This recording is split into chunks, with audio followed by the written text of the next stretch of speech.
Canada ਵਿੱਚ corona ਦੀ ਲਹਿਰ ਦੇ ਥੋੜਾ ਥਮਨ ਤੋਂ ਬਾਅਦ ਹੁਣ ਸਰਕਾਰ ਨੇ ਪਰਦੇਸੀਆਂ ਦੇ ਆਉਣ ਲਈ ਦਰਵਾਜ਼ੇ ਖੋਲ ਦਿੱਤੇ ਨੇ, ਪਰ ਇਸ ਲਈ ਵੈਕਸੀਨੇਸ਼ਨ ਲਾਜ਼ਮੀ ਕੀਤੀ ਹੋਈ ਹੈ ਤੇ ਸਾਵਧਾਨੀ ਵੀ ਪੂਰੀ ਵਰਤਣੀ ਪਵੇਗੀ।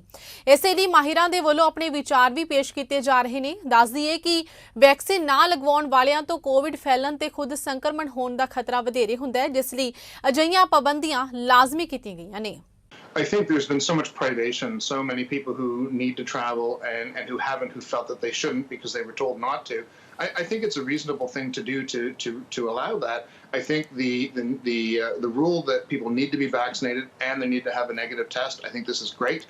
I would, if it were up to me, do it slightly differently because people can forge credentials. There isn't one standard way of doing things. We've standardized passports internationally. We haven't standardized vaccine certificates. I would do a finger prick antigen test to see if people have antibodies. And it's a very, very fast, easy, cheap test. I would do that. I think then you know when you're letting people in that they have protection. But in principle, I like the idea of opening borders and doing it carefully.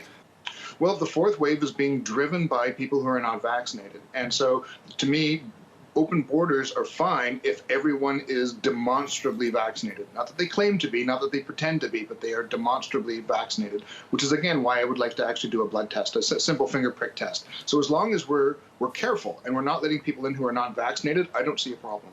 Well, this is a very different story. I think borders are a lot safer than schools at the moment. And I say that because we are not requiring teachers to be vaccinated. I think any teacher who goes to work and isn't vaccinated is taking an enormous risk and putting their students at risk, but we're not requiring it. We're not requiring that students over 12 be vaccinated. Again, creates a huge amount of risk. And I think what's on a lot of people's minds, of course, is the large gatherings of kids under 12 who cannot be vaccinated. That's dangerous. That's just risky right there because, again, how super spreader events happen is when you have a lot of unvaccinated people in one place. So there's a lot of concern out there. I totally understand why. Well, schools that have the means, and by which I mean private schools, have been I think, doing a lot with ventilation. I think public schools have been doing not nearly as much.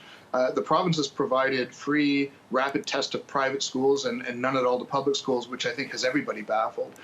So I think equalizing that would be a good start. But also, I'd like parents to check in with their kids about their mask habits. Does the mask fit well? Do they understand? The mask is now to protect kids from other people. It's not so much to protect other people from them. This is different than it was last year.